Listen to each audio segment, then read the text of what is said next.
Saudara, kita akan mulai saja kelas kita pada malam hari ini. Saya sungguh bersyukur Tuhan boleh memimpin saya sejauh ini, sudah menyelesaikan perjalanan di Kalimantan Barat. Malam hari ini bersyukur ada hambanya Bapak Penginjil Dwi Susanto. Bapak Penginjil Dwi Susanto ini melayani di Gereja Kristen Indonesia Sulawesi Selatan, Jemaat Palopo.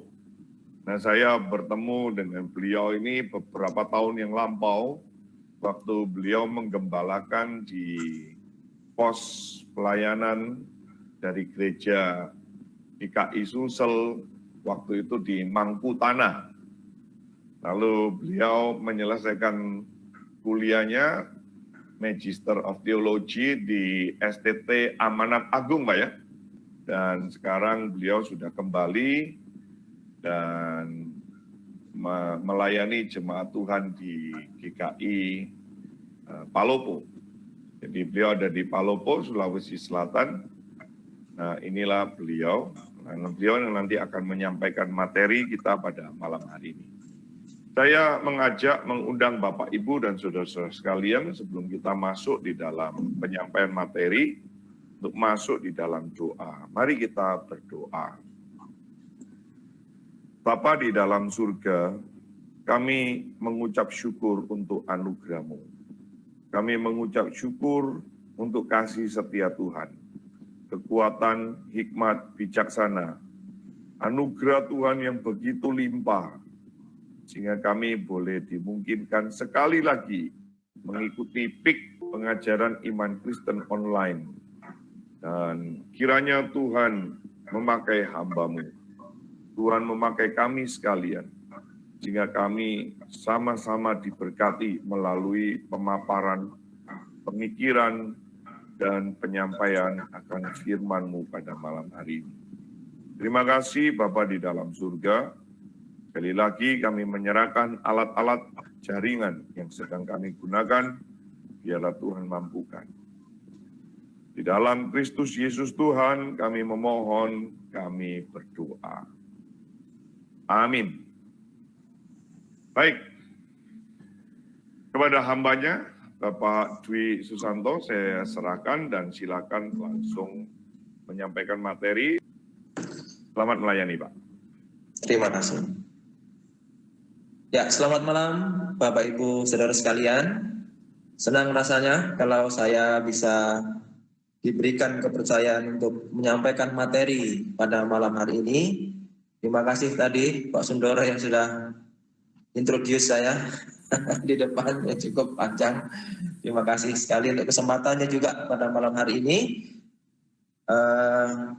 Mari kita bersama-sama langsung saja akan membahas satu bagian yang saya merasa ya bahwa Boas ini kerap kali tidak mendapatkan sorotan utama dibanding Rut ataupun Naomi, karena nama kitabnya saja Rut, jadi lebih cenderung menyoroti dua sosok yaitu Naomi dan Rut, tetapi malam hari ini kita akan melihat Boas itu sendiri. Mari kita membuka Alkitab kita dari kitab Rut pasal yang kedua, ayat 1 sampai ayat yang ke-23.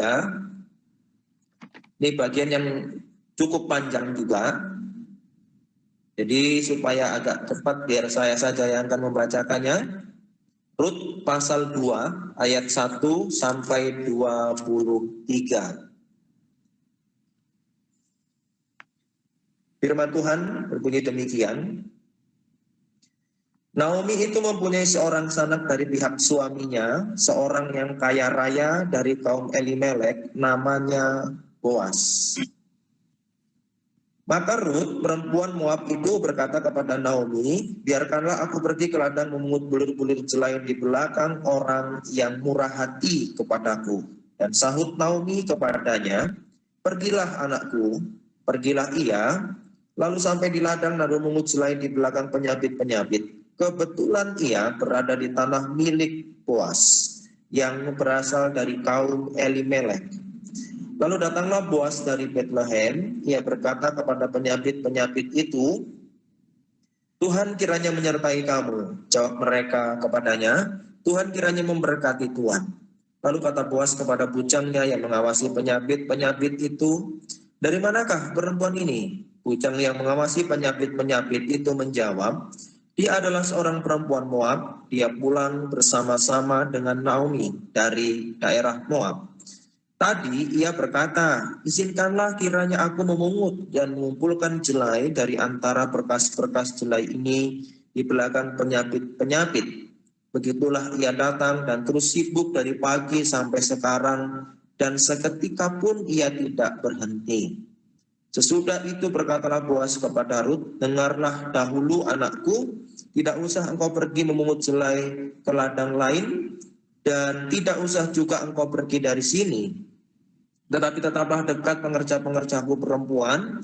Lihat saja ke ladang yang sedang disabit orang itu. Ikutilah perempuan-perempuan itu dari belakang. Sebab aku telah memesankan kepada pengerja-pengerja lelaki, jangan mengganggu engkau. Jika engkau haus, pergilah ke tempayan-tempayan dan minumlah air yang dicedok oleh pengerja-pengerja itu.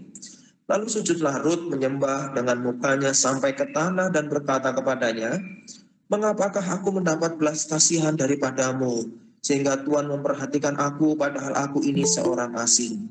Boas menjawab, telah dikabarkan orang kepadaku dengan lengkap segala sesuatu yang kau lakukan kepada mertuamu sesudah suamimu mati, dan bagaimana engkau meninggalkan ibu bapamu dan tanah kelahiranmu serta pergi kepada suatu bangsa yang dahulu tidak engkau kenal.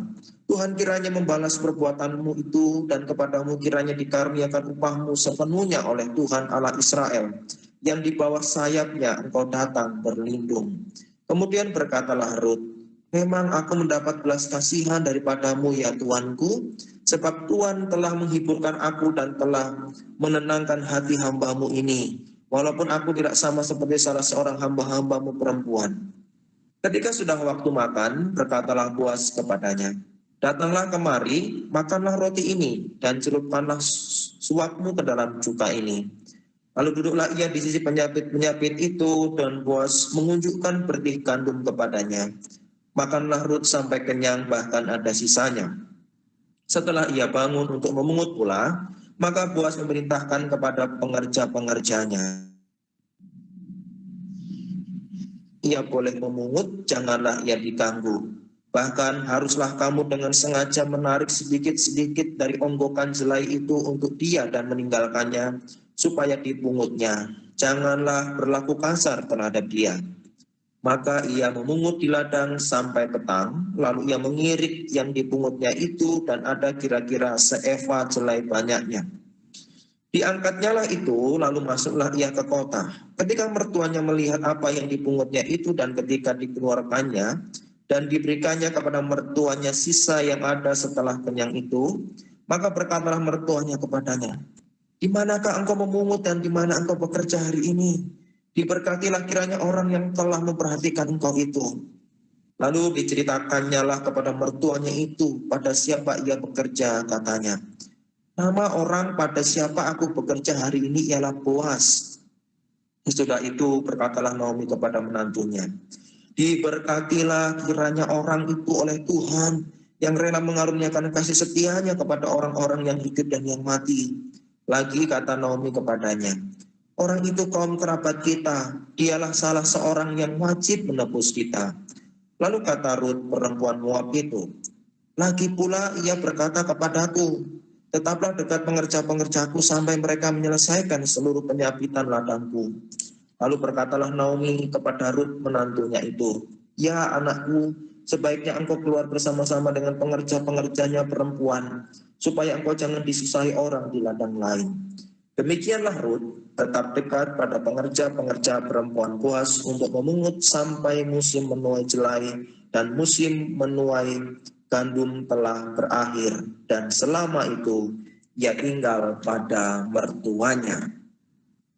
Malam hari ini yang akan kita bahas sejatinya adalah tentang Boas, tetapi sebenarnya tidak hanya pasal 2 saja, karena ada pasal-pasal yang lain yang berkaitan, dan kitab Rut ini pendek, hanya 4 pasal saja, Sehingga tentu saja kita akan bersinggungan dengan pasal-pasal tersebut.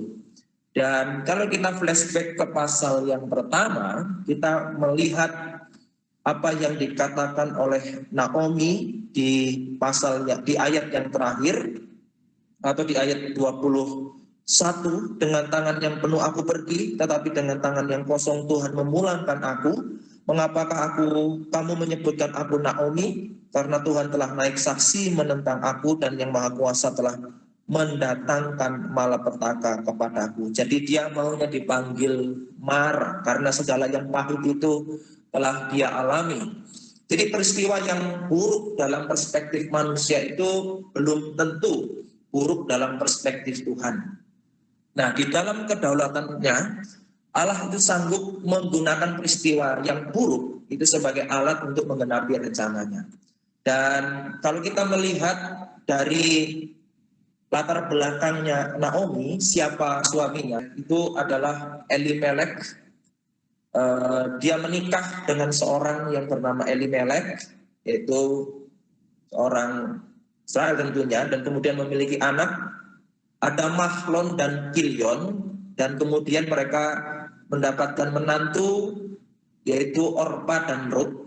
Jadi saya menuliskan di sini Mahlon itu istrinya Rut, Kilion, Orpa, dan tetapi bisa saja salah, karena kalau kita melihat di pasal 1, itu yang dituliskan lebih dulu di dalam Alkitab adalah Orpa, kemudian Rut. Kalau merunut dari pasal 1 ayat yang keempat, maka harusnya Mahlon beristrikan Orpa dan Kilion itu Rut. Nah, tapi itu tidak menjadi persoalan karena mereka keduanya itu meninggal.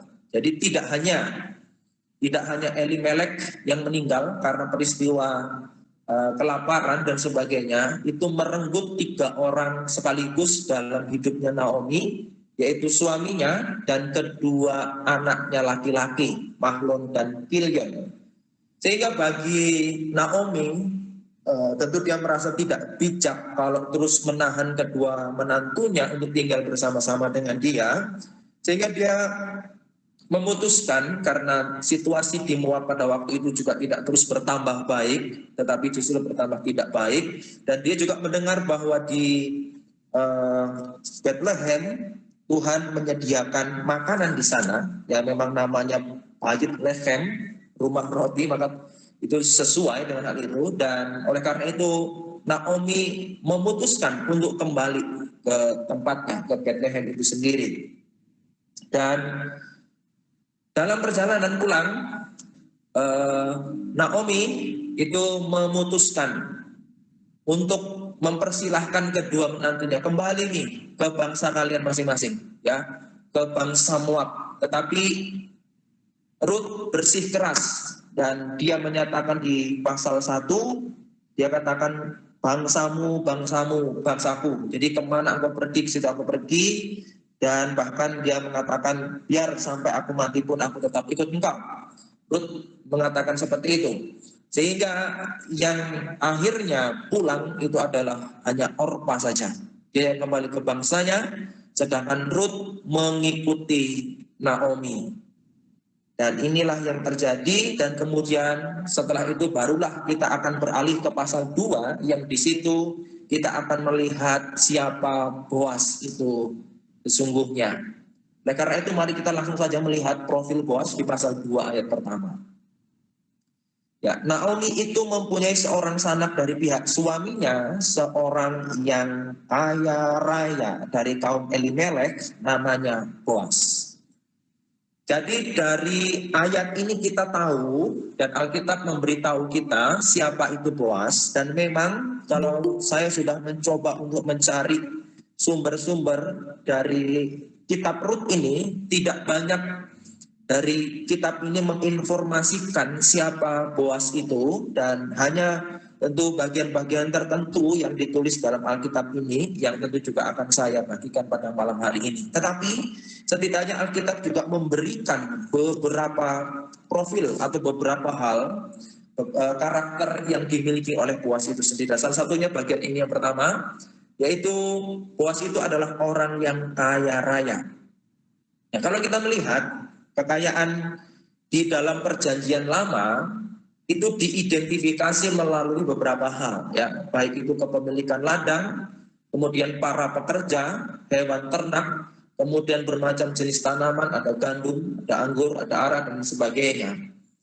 Dan kita bisa melihat, next slide, itu di dalam kitab Ayub. Ayub juga memiliki kekayaan dan identifikasinya mirip, yaitu 7.000 ekor kambing, domba, ini hewan, 500 pasang lembu, kemudian keledai, budak, dan sebagainya dalam jumlah yang sangat besar, sehingga orang itu adalah yang terkaya. Kemudian kita juga bisa melihat di dalam bagian Alkitab yang lain, khususnya dalam Kejadian, next slide, Kejadian 24 ayat 34, Abraham juga adalah orang yang diberkati Tuhan yang kaya. Dan sekali lagi Alkitab menjelaskan kekayaan itu berupa kambing domba, lembu sapi, emas dan perak, dan juga budak laki-laki dan perempuan, unta dan keledai. Sedangkan kalau kita melihat kekayaannya Boas, next slide, itu adalah berupa, tentu yang sedang kita bicarakan atau yang kita baca malam hari ini adalah ladangnya dia.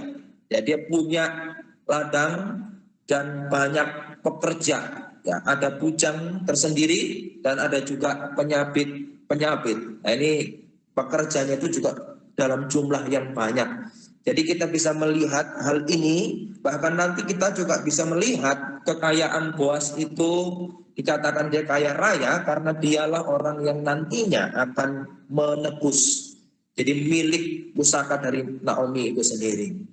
Kemudian yang selanjutnya, Boas itu juga tidak hanya kaya, tetapi juga memiliki karakter yang baik. Nah, hal itu dijelaskan dalam beberapa hal berikut. Pertama kita lihat sama-sama ya. Yang pertama, dia adalah seorang pria yang takut akan Tuhan. Mari kita lihat di ayat 4. Lalu datanglah Boas dari Bethlehem. Ia berkata kepada penyabit-penyabit itu, Tuhan kiranya menyertai kamu. Jawab mereka kepada tuannya, Tuhan kiranya memberkati Tuhan. Dari sini kita bisa melihat bahwa dia adalah seorang pria yang takut akan Tuhan. Bahkan di dalam setiap pembicaraan, dia menyatakan hal itu, kiranya Tuhan memberkati. Ini tentu menurut saya berbeda dengan orang-orang yang, maaf ya, yang berupaya, berusaha untuk selalu bersikap rohani, puji Tuhan, haleluya, dan sebagainya. Karena Boas ini menyatakan kiranya Tuhan memberkati, ya, bukan tiba-tiba puji Tuhan, bukan hanya itu, tetapi maksudnya dalam bagian ini dia menyatakan kiranya Tuhan memberkati orang lain. Dan kita juga bisa melihat di ayat yang ke-12. Tuhan kiranya membalas perbuatanmu itu kepadamu. Kiranya dikaruniakan upahmu sepenuhnya oleh itu. Jadi yang diucapkan oleh Boas ini rata-rata itu berkisar tentang doanya. Kiranya orang lain diberkati, kiranya orang lain mendapatkan anugerah, berkat, perlindungan dan sebagainya dari Tuhan. Kemudian pasal 3 ayat 13 kita juga bisa melihat di sana. Di situ dijelaskan tinggallah di sini malam ini, bahkan di bagian terakhir demi Tuhan yang hidup. Jadi Boas sekali lagi menggunakan kata Tuhan di sana. Ini menjelaskan tentang karakter Boas itu sendiri yang takut akan Allah. Kemudian yang kedua, dia adalah pria yang murah hati dan memperhatikan orang kecil. Ayat 4. Tuhan kiranya menyertai kamu, ini kepada pengerja-pengerjanya. Jadi sikapnya Boas kepada seorang pekerja itu sungguh sikap yang baik, ya, sikap yang baik dari seorang tuanya yang memberkati hambanya. Jadi kadang kita sulit ya untuk bisa melihat seorang tuan yang begitu baik, tuan yang takut akan Tuhan, dan sehingga pengerja-pengerjanya itu merasa begitu dekat dengan tuannya. Bahkan Boas setiap kali bertemu diberkati Tuhan, kiranya engkau. Padahal itu hanya pengerja-pengerja saja, tetapi Boas memiliki itu di dalam hatinya. Kemudian di ayat yang ke-8 dia katakan dengan begitu tulus ya kepada Rut, dengarlah dahulu anakku, tidak usah engkau pergi memungut jelai ke ladang lain, dan tidak usah juga engkau pergi dari sini, tetapi tetaplah dekat pengerja-pengerjaku perempuan. Dia tahu siapa itu Rut, yang datang jauh dari Moab bersama dengan Naomi, dan bagaimana kondisi mereka mengalami kelaparan di sana, dan tentu kondisi mereka hari itu bukan kondisi yang baik, tetapi di sini kita bisa melihat Boaz yang sungguh bermurah hati kepada Rut. Gak usah pergi memetik atau memungut jelai di ladang orang, di ladangku saja dan sebagainya. Ayat 9 juga begitu. Lihat saja ke ladang yang sedang disabit, ikutilah perempuan-perempuan itu dari belakang. Kemudian ayat 14 juga sama. Datanglah kemari, makanlah roti ini dan celupkanlah suapmu ke dalam cuka ini. Artinya dia tidak hanya memberikan kesempatan bagi Rut yang notabene adalah orang yang sedang bersusah hati, orang yang tidak memiliki apa-apa pada waktu itu, tetapi dia juga memberikan makan, mempersilahkan makan kepada Rut, bahkan dengan mudahnya mendapatkan makanan itu dan dengan bebasnya. Artinya dia adalah seorang pria yang murah hati, memperhatikan kepentingan orang kecil. Kemudian yang ketiga, dia adalah tipe orang yang taat firman Tuhan. Waktu itu kita sering mendengarnya, atau pada waktu itu ada tentunya Taurat, ya. Pasal 2 ayat 16. Kita lihat, bahkan haruslah kamu dengan sengaja menarik sedikit-sedikit dari onggokan jelai itu untuk dia dan meninggalkannya supaya dipungutnya, janganlah berlaku kasar terhadap dia. Kalau kita memperhatikan bagian ini secara sekilas saja, kita tidak mendapatkan intensi atau intensional bagian ini, intensitas bagian ini, bahwa ini sebenarnya adalah satu bagian yang dikutip dari Imamat 19 ayat 9 dan juga di dalam ayat 10 serta Ulangan 24 ayat 19. Jadi Imamat 19 ayat 9 ini sebenarnya adalah satu hukum yang memang sudah pada waktu itu diterapkan, sudah dinyatakan bagi mereka yang tidak punya atau bagi mereka yang berkekurangan. Jadi kalau menyabit jangan sampai dihabiskan semuanya, tapi memang harus ditinggalkan bagi orang-orang yang berkekurangan. Jadi kalau kita memperhatikan, Boaz ini adalah orang yang sangat memperhatikan kebenaran atau sangat memperhatikan firman Tuhan sampai sedetail itu, dan dia tahu betul dia orang yang kaya, tapi dia bukan orang yang tamak. Dia orang yang kaya, tapi dia orang yang murah hati.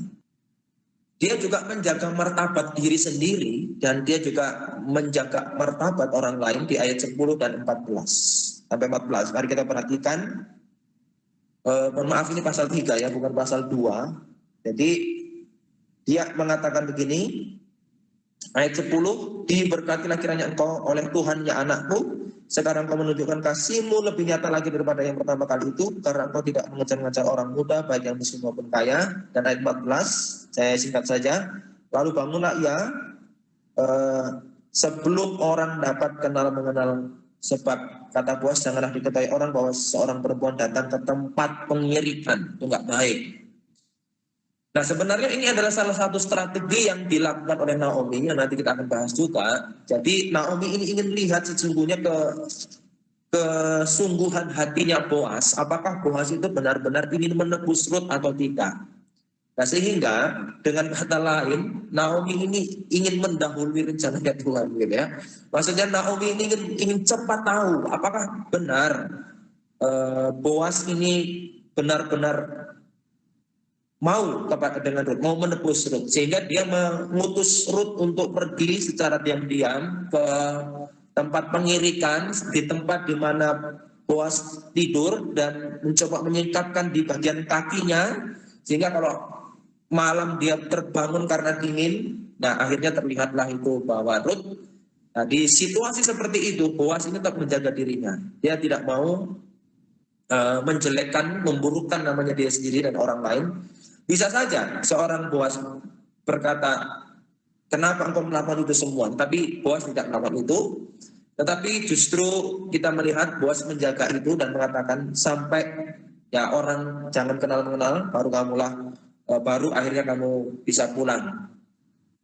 Kemudian yang selanjutnya, nah kenapa hal itu terjadi? Bagian ini saya bahas, maksudnya tentang profil yang menjaga martabat diri ini.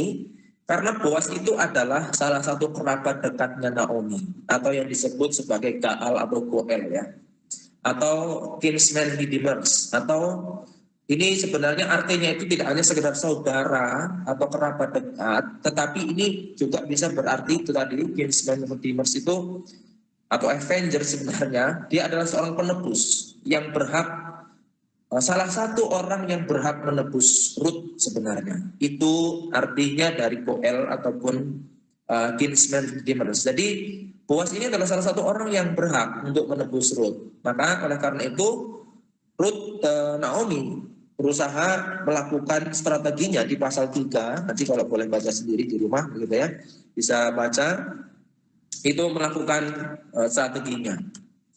Dan memang kenapa harus melakukan hal itu, atau kenapa ada yang disebut sebagai kinsman redeemers atau Goel atau Gaal itu sendiri, karena di dalam bagian yang lain atau di dalam, nanti kita lihat juga di Ulangan kalau nggak salah, jadi seorang wanita yang ditinggalkan suaminya oleh karena kematian, itu maka saudara laki-lakinya atau kerabat dekatnya itu berhak untuk menikahi wanita yang ditinggalkan.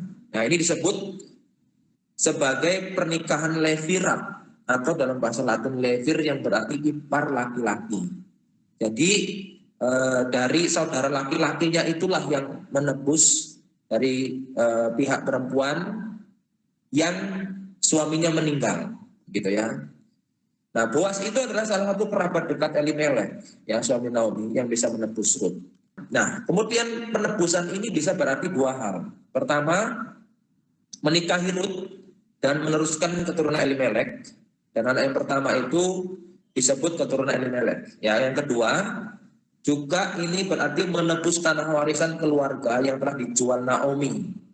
Nah, kenapa disebutkan demikian? Karena Naomi sebenarnya sudah pindah ke Moab dan dia sekarang kembali lagi ke Bethlehem. Jadi ini milik pusakanya yang dulu telah dijualnya, harus ada orang yang menebus kembali. Itu di pasal 4, nanti bisa dilihat sama-sama gitu ya. Di pasal 4 itu menjelaskan hal semacam itu. Jadi penebusan itu dua. Tidak hanya menebus tanah warisannya, tetapi juga menikahi perempuan yang mana suaminya itu telah meninggal. Maka itu meneruskan garis keturunan dari Elimelek. Nah, di Ulangan 25 ayat 5 itu dijelaskan demikian. Apabila orang-orang yang bersaudara tinggal bersama-sama dan seorang daripada mereka mati dengan tidak meninggalkan anak laki-laki, maka janganlah istri orang yang mati itu kawin dengan orang di luar lingkungan keluarganya. Jadi saudara suaminya haruslah mengambil dia dan mengambil dia menjadi istrinya, dan dengan demikian melakukan kewajiban perkawinan ipar. Itu yang dimaksudkan sebagai Goel tadi. Dan ternyata itu sudah dituliskan juga di dalam kitab Ulangan. Dan kemudian tata caranya, next slide, itu juga sama seperti yang tertulis di dalam Rut pasal 4. Kemudian para tua-tua kotanya haruslah memanggil orang itu dan berbicara dengan dia. Jika ia tetap berpendidikan dengan mengatakan aku tidak suka mengambil sebagai istri, maka haruslah istri saudaranya itu datang kepadanya di hadapan para tua-tua menanggalkan kasut orang itu dari kakinya. Ini kalau nggak mau dan dari kakinya dan sebagainya. Jadi artinya ini sudah seperti kewajiban pada waktu itu. Dan kalau tidak melakukan itu, maka konsekuensi Ulangan 25 ayat 9 ini yang terjadi. Ya, meludahi mukanya sambil mengatakan, beginilah harus dilakukan kepada orang yang tidak mau membangun keturunan saudaranya. Ini yang terjadi. Dan kemudian, next slide, pada pasal 3, Naomi ini mulai melakukan strateginya ya, untuk mengetahui apakah Boaz ini akan menebus Ruth atau tidak. Nah, dia bisa dijelaskan makanya mengapa dia itu tipe orang yang menjaga martabat orang lain. Karena sikap yang dilakukan oleh Boaz itu adalah sikap yang menjaga diri dan menjaga orang lain. Dan profil selanjutnya adalah bertanggung jawab. Di pasal 4 ayat pertama, setelah peristiwa pasal 3 terjadi, Boaz tidak menunda lama. Jadi seperti yang dikatakan oleh Naomi di pasal 3 ayat 18, lalu kata mertuanya atau kata Naomi itu, duduk sajalah menanti anakku sampai engkau mengetahui bagaimana kesudahan perkara itu, sebab orang itu tidak akan berhenti sebelum diselesaikannya perkara itu pada hari ini juga. Naomi ini berarti tipe orang juga yang mengetahui betul karakternya Boas itu seperti apa. Maka di pasal 4 ayat pertama, Boas telah pergi ke pintu gerbang dan duduk di sana. Kebetulan lewatlah penebus yang disebutkan Boas itu. Lalu berkatalah Boas, hai saudara-saudara, datanglah dahulu kemari, duduklah di sini. Maka datanglah ia, lalu duduk. Ayat 2, kemudian dipilihnyalah 10 orang dari para tua-tua kota itu. Jadi match ya, antara ulangan tadi dan juga di dalam kitab Rut ini sama persis. Artinya apa yang dilakukan oleh Boas ini benar-benar nyata adanya dan itu sudah tertulis. Dan Boas ini berarti tipe orang atau karakternya adalah karakter yang memegang teguh firman itu sendiri, apa yang telah tertulis di dalam Alkitab. Jadi dia benar-benar mengikuti step by step. Dan dia bukan tipe orang yang ingkar janji, tetapi dia adalah tipe orang yang bertanggung jawab. Dan kemudian next slide, ya ini yang bagian yang terakhir tentang profilnya. Dan Boas ini bertindak cermat dan bijaksana. Maksudnya dia mengikuti tata aturan yang ada. Dia bukan tipe orang yang gurusah-gurusuk kalau bahasa Jawa ya. Maksudnya tipe orang yang terburu-buru atau terburu nafsu. Tapi dia tahu bahwa selain Boas, selain dirinya, dia juga tahu ada penebus lain yang sebenarnya lebih dekat untuk menebus Rut. Oleh karena itu dia tidak langsung mengambil keputusan saya akan menebus dia, tidak. Tetapi dia bertemu dulu dengan saudara terdekat atau kerabat terdekatnya Naomi itu tadi, mengatakan, bertanya apakah engkau mau menebus milik pusakanya Naomi, dan kalau kamu menebus berarti kamu juga mendapatkan Rut, istrinya dari ataupun menantunya. Maka penebusnya bilang tidak, oleh karena itu saya akan menebusnya. Dan dia sudah membawa juga di situ para tua-tua. Artinya apa yang dilakukan oleh Boas ini sekali lagi, dia bertindak dengan begitu cermat, dia bertindak dengan bijaksana sehingga segala sesuatu yang dia lakukan itu penuh dengan perhitungan. Dan sekali lagi karena di awal kita melihat bahwa dia adalah orang yang takut Tuhan, maka oleh karena itu tindakan-tindakannya Boas ini adalah tindakan-tindakan yang tercermin bahwa dia orang yang takut Tuhan. Maka dia melakukan semua kehidupannya pun juga berdasarkan pengenalannya kepada Tuhan, yang takut akan Tuhan itu sendiri. Nah, tetapi di balik semuanya itu, tentang profilnya seorang Boas yang begitu arif, ya, bijaksana, takut akan Tuhan. Dan kita melihat ternyata di sisi yang lain, dia memiliki silsilah yang kalau Alkitab tuliskan, itu di dalam pasal 4 ayat terakhir sekali itu ya. Jadi dia berasal dari satu keluarga yang kalau kita melihat tentu bukan tipe keluarga ideal. Mengapa? Karena Rut pasal 4 ayat 18, inilah keturunan Peres memperanakan Hezron dan sebagainya, lalu Salmon. Kalau kita melihat di sini tidak ada masalah. Ini rasanya aman saja. Tetapi ketika kita mencoba melihat di dalam Injil Matius pasal yang pertama, di sini baru kita mulai melihat bahwa sebenarnya nenek moyangnya itu memiliki persoalan-persoalan, atau dengan kata lain ada skandal, skandal seksual sebenarnya. Mengapa? Karena Yehuda memperanakkan Peres ini, dia memperanakkan dari seorang perempuan yang bernama Tamar, bukan? Dan itu bukan dari perkawinan yang sah, tetapi karena Tamar menyamar jadi perempuan tidak baik atau perempuan SK, jadi akhirnya keluar atau lahirlah seorang Peres. Dan kemudian selain itu kita melihat di ayat yang kelima, Salmon memperanakkan Boas dari siapa? Dari Rahab. Ini kita juga bisa melihat reputasi Rahab itu seperti apa. Dia bukanlah orang yang baik-baik. Maaf ya, pada di dalam Yosua itu jelaskan siapa dia, yang juga adalah mantan pekerja seks komersil pada waktu itu. Dan kita juga bisa melihat apakah hal itu kemudian membuat Boas juga memiliki perilaku yang liar dan jauh dari kebenaran? Tentu tidak, bukan. Alkitab mencatat Boas adalah pribadi yang takut Tuhan, bertanggung jawab, murah hati, dan sebagainya. Dan garis keturunan inilah yang pada akhirnya menjadi garis keturunan Yesus Kristus, Sang Mesias, yang lahir juga dari keturunan Daud. Dan kita juga melihat juga reputasinya Raja Daud jatuh dalam dosa seksual. Salomo kita juga tahu berapa istrinya, 1000 ya, 1000. Dan tentunya ini kalau kita melihat dengan begitu jelas bagian-bagian ini ada koneksi dari awal ya, dari Yehuda, Tamar, kemudian Salmon, Rahab, lalu yang tidak itu sebenarnya hanyalah Boas dan Ruth saja yang dalam artian clear tidak memiliki persoalan seksual di sana. Dan keturunan yang lain kita bisa melihat Salomo pun juga seperti itu. Tetapi artinya bahwa tidak selalu silsilah keluarga yang buruk itu akan memunculkan keturunan dengan karakter buruk. Begitu pula sebaliknya. Tidak bisa dijamin misalnya ya orang yang baik-baik saja anaknya juga akan baik-baik saja. Tidak bisa dijamin. Tapi semuanya itu tentu tergantung bagaimana pribadi orang itu, atau artinya pimpinan Tuhan terhadap orang itu, anugerah Allah dinyatakan bagi orang itu, sehingga orang itu mengalami perjumpaan pribadi dengan Tuhan, dan sehingga hidupnya sungguh mengalami perubahan.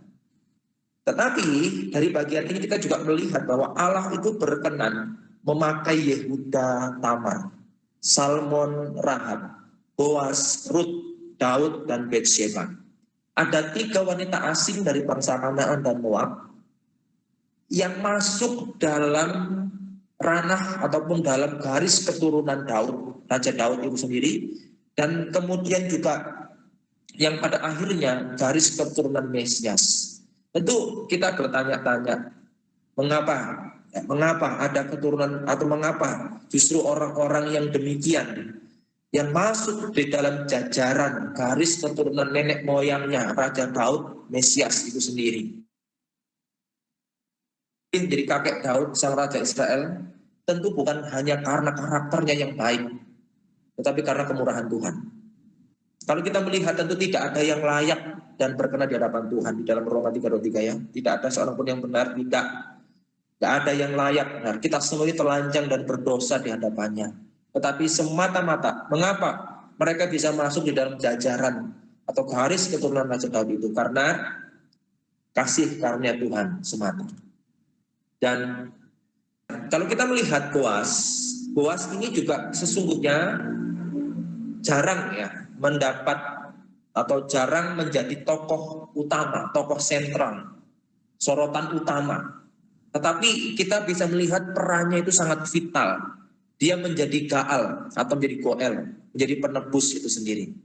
Dan dia tidak hanya penebus bagi Ruth, Naomi, tetapi dia juga merupakan gambaran Kristus di Perjanjian Baru yang menebus umatnya yang tanpa pengharapan karena dosa, dan Yesus Kristus itu memberikan hidup bagi umatnya. Nah, justru peristiwa yang menurut Naomi ini sebagai kepahitan atau mara itu sendiri, karena dia kehilangan suami dan 2 orang anak laki-lakinya, justru pada sisi yang lain ini menjadi pembuka jalan bagi cikal bakal keturunan Raja Daud.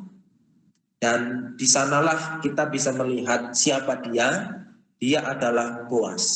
Dia adalah seorang kerabatnya Elimelech, ya, salah seorang kerabat yang dekat, yaitu Boas itu sendiri yang disebutkan menjadi penebusnya Ruth. Dan dari sanalah kita juga bisa melihat bagaimana tangan Tuhan bekerja menopang, menolong Ruth dan juga Naomi. Peristiwa yang begitu pahit yang dialami oleh Naomi, kehilangan 2 orang anak laki-lakinya dan suaminya, tentu ini bukan peristiwa yang mudah untuk dilewati, bukan. Bahkan dia dengan sengaja mengatakan kepada warga di kampung halaman, jangan panggil aku Naomi, panggil aku Mara, karena yang pahit telah terjadi padaku. Waktu dia menghadapi itu semua, waktu dia mengalami itu semua, tentu bisa saja dia mengatakan demikian yang pahit. Tetapi ketika dia mulai melihat pertolongan Tuhan melalui seorang yang bernama Boas, bagaimana Ruth juga mendapatkan pimpinan Tuhan dengan karakternya Ruth yang baik juga, terkenal reputasinya baik.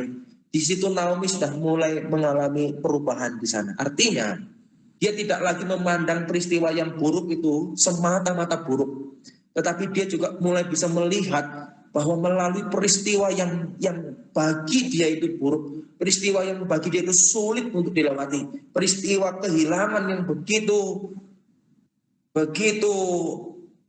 nyata dia alami, di balik itu dia bisa mulai melihat bahwa ada seorang Goel di sana, ada seorang penebus di sana yang bernama Boas. Dan kita juga bisa melihat bagaimana Tuhan memimpin hidupnya Boas. Boas ini adalah orang yang kaya raya, dia orang yang memiliki karakter yang baik, bahkan ternyata Tuhan persiapkan dia menunggu, bayangkan ya, cukup lama juga, menunggu sampai Ruth dan Naomi kembali dari Moab dan bertemu dengan Ruth, dan akhirnya mereka dipertemukan dalam satu pernikahan yang mana ini juga adalah cikal bakal keturunan Raja Daud. Karena dia melahirkan Obed dan Obed melahirkan Isai. Memperanakkan Isai maksud saya ya. Dan Isai memperanakkan Daud. Terakhir, tentu kalau kita lihat ya, Boas dengan kehidupannya, tentu kita juga boleh berkaca seberapa pentingkah kehidupan kita bagi karya Allah, dan sejauh apakah kita mengenali bahwa Allah itu telah memakai hidup kita bagi pekerjaannya. Kalau kita melihat hidupnya Boas, rasanya Tuhan memakai ya secara efisien waktu dia. Walaupun tentu waktunya dia bukan pria yang masih ya muda lagi gitu, tetapi tentu dia sudah lebih, tidak hanya sekedar muda, tapi dia sudah dewasa seperti itu. Tetapi Tuhan benar-benar memakai kehidupannya. Tidak hanya dia yang memiliki perawakan atau memiliki sifat yang baik, takut akan Tuhan dan sebagainya, tetapi dia sudah bertindak menjadi seorang penebus. Sebenarnya Boas bisa saja menolak untuk menikahi Ruth misalnya, tetapi dia bukan pria yang seperti itu. Tapi dia adalah pria yang tahu betul. Ya, tentu dia bergaul dengan Tuhan pastinya, mengetahui pimpinan Tuhan dalam kehidupannya. Jadi, mari kita juga melihat diri kita masing-masing untuk kehidupan sekarang ini, seberapa pentingkah kehidupan kita bagi karya Allah, dan sejauh apakah kita mengenali bahwa Allah telah memakai hidup kita bagi pekerjaannya. Kita berdoa. Malam hari ini kami sudah membahas tentang Boas, ya Tuhan. Kalau kami melihat dari awal, liku perjalanan Ruth ataupun Naomi juga. Bahkan Ruth yang meninggalkan bangsanya dan rela mengikuti Naomi sampai di Bethlehem. Dan di sana dia dipertemukan dengan Boas, di mana itu adalah awal kehidupan barunya. Kami juga melihat sisi yang lain, bahwa Tuhan, Engkau menetapkan segala sesuatu di dalam kedaulatan-Mu, di dalam kedaulatan Allah. Kadang kami memandang sesuatu kehidupan peristiwa kami itu berdasarkan sudut pandang kami semata, sehingga kami kerap kali gagal untuk melihat rancangan Tuhan yang sedang Tuhan nyatakan bagi kami. Tetapi melalui peristiwa ataupun melalui bagian ini kami melihat bahwa Tuhan, rancangan-Mu sempurna, dan Tuhan menyatakan kedaulatan Tuhan itu sendiri seturut dengan waktu dan kehendak Tuhan. Dan di sanalah baru kadang kami bisa memahami benar bahwa ini adalah kehendak Tuhan, rancangan Tuhan yang sudah dinyatakan.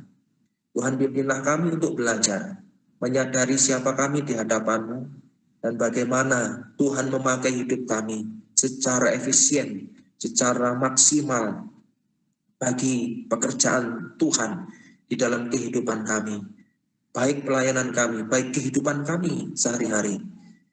Tuntun dan tolonglah kami untuk boleh mengenali hal itu dalam hidup kami, dengan kami memiliki relasi yang intim dengan Tuhan, memiliki hubungan yang dekat dengan Tuhan, memiliki hubungan yang karib dengan Tuhan, sehingga kami bisa mengenali lebih jauh tentang apa dan bagaimana Tuhan berperan dan berkarya dalam kehidupan kami. Terima kasih Tuhan, kami bersyukur pada malam hari ini. Di dalam nama Tuhan Yesus kami berdoa. Amin. Baik, terima kasih Pak Dwi, Bapak Penginjil Dwi. Saya sampaikan pengumuman lebih dulu. Minggu depan kita akan dilayani oleh hambanya Bapak Kissinger Situmeang. Kita akan membahas satu pendekatan yang lebih ke filsafat ya, filosofi, filsafat, yaitu mengenai Allah, kebebasan, dan kejahatan. Ini masuk di dalam ruang lingkup problem of evil ya. Jadi kalau ada Allah, kenapa ada kejahatan gitu ya. Harusnya ada Allah itu ya semuanya baik-baik saja. Tapi kenapa ada muncul kejahatan? Kalau ada kejahatan, kenapa Allah tidak menolong? Allah tidak sanggup menolong kah? Kalau Allah tidak sanggup menolong, layakkah dia jadi Allah? Kan gitu. Kalau Allah ada kejahatan, tapi Allah tidak menolong, berarti Allah itu jahat karena membiarkan kejahatan itu.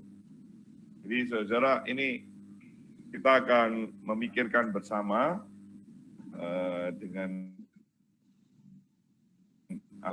Kissinger Situmeang dari Surabaya. Dan minggu depan itu saya masih juga ada di dalam perjalanan dan posisi masih ada di Kalteng. Nah, saudara, sekali lagi kalau diberkati melalui kelas PIK ini, saya mendorong Bapak Ibu mengajak saudara kita yang lainnya untuk boleh sama-sama belajar dan diberkati melalui pembahasan-pembahasannya. Dan jikalau Bapak Ibu diberkati melalui pengajaran ini sebagai respon ucapan syukur saudara untuk memberikan persembahan, saudara bisa salurkan itu di gereja di mana Tuhan sudah tempatkan Bapak Ibu, atau jikalau saudara mau sampaikan kepada kami, saudara bisa salurkan melalui rekening pelayanan garam Bali. Dan jikalau saudara tergerak, bisa hubungin saya, baru saya akan sharingkan nomor rekeningnya.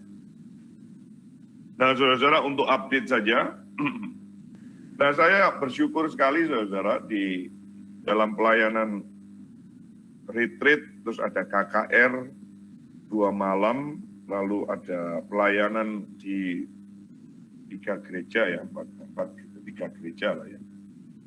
2 gereja tetapi sebetulnya 3 tempat ya. Dan ada pendeta Samuel Udo melayani 1 gereja, terus saya melayani di 2 gereja, dan 1 gereja itu pada hari Minggu sore mereka minta tambahan. Jadi sudah sebetulnya enggak ada, tetapi mereka minta, dan puji Tuhan ada dihadiri cukup banyak orang. Dan pendetanya sangat bersyukur karena bagi mereka ini pertama kali ada satu respon yang sangat baik sekali. Nah, ini pendetanya saudara yang di sebelah kiri saya itu, yaitu Bapak pendetanya dan istri, lalu di latar belakang itu gerejanya. Nah, itu Pak Pendeta Samuel Udo yang kaos hitam dan istrinya Ibu Airin yang kaos merah. Jadi kami perjalanan sehari tadi bersama dengan mereka. Nah, ini yang ada pelayanan di ya kurang lebih dari Sintang, kota Sintang itu kira-kira ya 20-30 kilo lah saudara ya. Tapi jalannya agak rusak, hancur ya. Dan itu ada di gerejanya, ada di tengah-tengah kebun kelapa sawit. Gerejanya besar sekali saudara, tetapi sound systemnya parah sekali. Sehingga akhirnya saya memutuskan untuk tidak menggunakan sound system. Ya. Lalu, nah ini juga waktu masih di gereja ini Binjai ya. Tapi Binjai bukan Binjai Sumatera Utara, saudara. Binjai yang Kalimantan Barat. Jadi itu salam dari Binjai, tapi Kalbar bukan Sumatera. Nah ini ibadah tambahan, saudara, yang harusnya sudah tidak ada jadwal, tetapi ada tambahan dan antusias sekali. Nah, saya bersyukur sekali Tuhan gerakkan dan munculkan sehingga pendetanya atau Pak Gembalanya mengatakan, Pak, itu yang angkat tangan untuk bertobat itu adalah orang-orang yang memang bermasalah banyak di gereja maupun di lingkungan tempat. Dan dia akan pantau, dia akan lihat, dan dia sangat bersyukur karena suami istri itu angkat tangan katanya. Nah itu yang bisa saya sampaikan, saudara berdoa. Saya sekarang posisi ada di perbatasan Kalbar dan Kalteng. Besok saya akan lanjut lagi, lalu kami akan sampai sejauh mana nanti sore, kami akan cari penginapan, tinggal lagi 1 malam, kemudian lanjut lagi 1 hari perjalanan. Jadi kami masih perlu ada 1 malam lagi dan 2 hari perjalanan untuk mencapai tujuan yang kami akan tuju. Nah, nanti saya akan lanjut, tadi saya barusan diinformasikan di Kalsel. Kalsel kemungkinan masih diatur, kalau tidak ada ya saya tanggal 17 cepat-cepat balik ke Denpasar, tanggal 16 lah mungkin saya bisa balik, kalau tanggal 17 tidak ada pelayanan. Saudara berdoa terus untuk hal ini. Ya. Ini yang bisa saya sampaikan, saudara. Sekali lagi terima kasih untuk saudara-saudara yang Tuhan sudah gerakkan untuk berbagian, support, dan Alkitab sudah beberapa kami juga bagikan, kacamata juga sudah bagikan, saya lupa sharingkan ya, nanti saya sharingkan coba lagi ya, yang Alkitab sama yang kacamata. Mari kita akhiri pertemuan kita pada malam hari ini di dalam doa. Kami sungguh bersyukur untuk pembukaan kebenaran firman Tuhan pada malam hari ini. Kami yang harusnya dimurkai Tuhan, kami yang hilang pengharapan, kami yang memang seharusnya menjadi orang-orang yang terhukum karena hidup bagi dosa, di bawah kuasa dosa, tapi Tuhan adalah penebus kami yang hidup.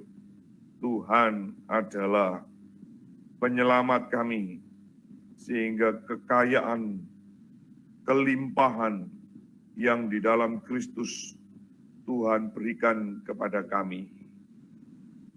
Untuk hukuman yang harusnya turun atas kami, Tuhan ambil alih ketika Engkau di atas kayu salib.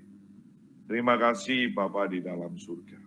Mohon berkat-Mu untuk hamba-Mu, Bapak Penginjil Dwi, biarlah berkat Tuhan turun atas keluarganya, jemaatnya, pelayanannya yang lain, dan aktivitas-aktivitas yang lain. Kiranya Tuhan beranugerah dan memakai hamba-Mu ini. Bapa di surga, berdoa untuk setiap umat-Mu, seluruh peserta PIK yang sudah hadir maupun yang sudah lebih dahulu meninggalkan ruangan ini. Kiranya berkat yang sama Tuhan curahkan.